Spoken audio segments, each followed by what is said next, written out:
आप ये video YouTube पर देख रहे हैं तो हमारे चैनल को सब्सक्राइब करें और बेल आइकन को दबाना ना भूलें। तो परमात्मा कहते हैं कि वो वाणियों में जवाब देते हैं, वो वैसे नहीं बता रहे हैं। पर पट्टन पर लोक है जहाँ अदली सतगुर सारे, भक्ति हित से उतरे पाया हम दीदारे। अब ये वाणी सुनानी कर शुरू कर दी। गांव वाले मुंह की तरफ देखें, वो इसको समझ नहीं सकते, इस अनमोल वचनों को नहीं समझ सके, तो इन वाणियों को बोल रहे हैं। अब गांव वाला ने सोचा कि बाबा जी ने कोई जंतर मंत्र का दूध पिया दिया, ये लड़का जीवित तो हो गया भगवान की दया से, पर यू मेंटल हो गया, ये पागल हो गया, इसका फटकार लाएगी। काफ़ी झाड़ फूक करवाई, दवाई डॉक्टरों वैद्यों से दवाइयाँ ली, पर ऑल इन वेन, सब व्यर्थ रही। ऐसे 3 वर्ष बीत गए। गरीबदास जी जब 13 वर्ष के हुए, एक दादू पंथ का, दादू परमात्मा कबीर देव जी दादू साहिब को भी ऐसे मिले थे। वो गरीबदास जी से पहले मिले थे, लगभग 100-150 वर्ष पहले। तो दादू पंथ में एक गोपाल दास नाम के एक व्यक्ति थे, भक्त थे। वो बाल बच्चेदार थे, लेकिन 50 वर्ष से ऊपर की उम्र हो गई थी, 60 के आसपास। उन्होंने घर त्याग दिया था और दादू पंथ को स्वीकार करके वहाँ एक साधु रूप में रह रहे थे। वो पैदल चला ही करते थे। वो चलते चलते छुडानी गांव में आकर किसी भगत के यहाँ रात्रि में विश्राम किया, किसी व्यक्ति के यहाँ। तो उसने चर्चा कर दी कि महाराज जी, एक हमारी लड़की का लड़का है, उसको किसी महात्मा ने जंतर मंत्र कर दिया, ऐसे ऐसे कंवारी गाय के ऊपर हाथ रख दिया, उसने दूध दे दिया, वो दूध बच्चे ने पी लिया, उससे उसकी मेंटलिटी खराब हो गई, तो मर गया था।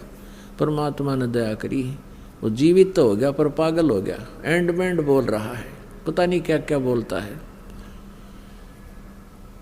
आप कुछ जंतर मंत्र जानते हो, कर सकते हो, तो उस बच्चे पर दया करो। माता पिता बहुत दुखी हैं, क्योंकि संत की विद्या को संत ही काट सकता है। अब गोपाल दास ने कहा कि बुला के लाओ उसको, मैं ठीक कर दूंगा। सुबह, अगले रोज सुबह वो व्यक्ति गया उस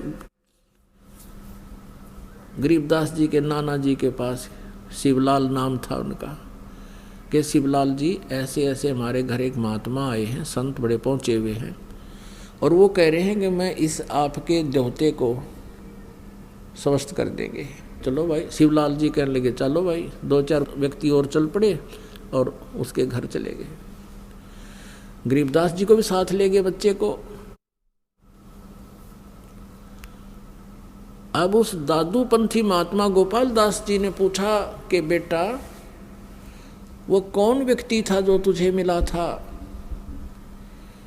उसने तेरे को ये तेरी जिंदगी बर्बाद कर दी। गरीबदास जी ने कहा, हम सुल्तानी नानक तारे दादू को उपदेश दिया, जात जुलाहा भेद न पाया, वो का सीमा है कबीर हुआ।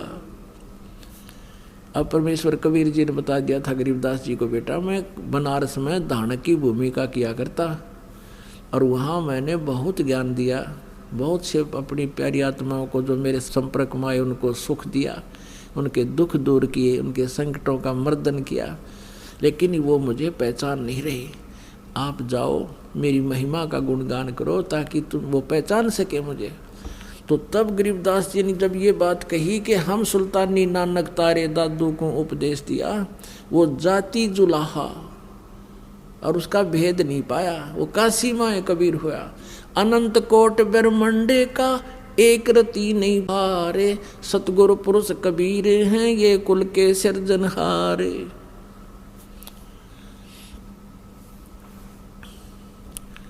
अब उस महात्मा का तो सीने में लगी है अमृतवाणी, और गरीबदास जी फिर लगे वाणी सुनाने, डटे नहीं डटे। आध पौन घंटा तक पालक की वाणी सुनाते रहे, और वो न मटर मटर देखे वो गोपाल दास, इन पागल बताओ याद गाँव वाले, ये तो अनमोल वचन बोल रहे हैं। तो उसने कहा, गाँव वालों ये पागल नहीं, तुम हो पागल, ये तो अनमोल ज्ञान बोल रहे हैं, इनको तो कोई महान आत्मा परमात्मा ही मिले थे। तब उस 60-65 साल की वृद्ध व्यक्ति ने 13 वर्ष के बालक के सामने हाथ जोड़ लिए, उस महात्मा जो महात्मा कवावा था, और कहने लगे, हे महाराज जी, आप ये अमृतवाणी लिखवा दो, इस कलयुग में बहुत भक्तों के काम आवेगी। अब गरीबदास जी नहीं बोले, चुपचाप सुनते रहे। उन्हें फिर दोबारा कहा, गरीबदास जी उठ कर चल पड़े। अब वो वृद्ध साधु दादू पंथी पीछे पीछे चल पड़ा, हाथ जोड़कर खड़ा रहे, महाराज जी दया कर दो, लिखवा दो ये वाणी। अब बच्चे थे, बच्चों जैसे लीला करने लग जाते, कभी इधर भाग जाते, कभी इधर भाग जाते हैं। तो वो देख रहे थे कि ये दर्द है को वैसे बकवाद कर रहा है। तीसरे दिन जा करके गरीबदास जी ने स्वीकृति की कि महात्मा जी भक्त, यदि सारी लिख है तो लिखवाऊं, कि जब तो बीच में छोड़ कर भागे।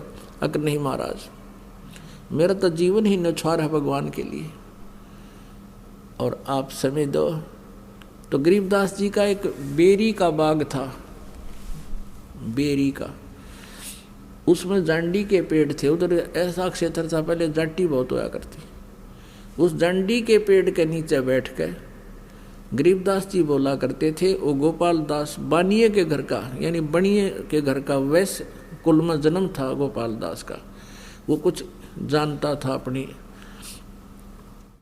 हिंदी भी जानता था, और बाकी फारसी फुरसी वो लिखा करते वो भी जानता था।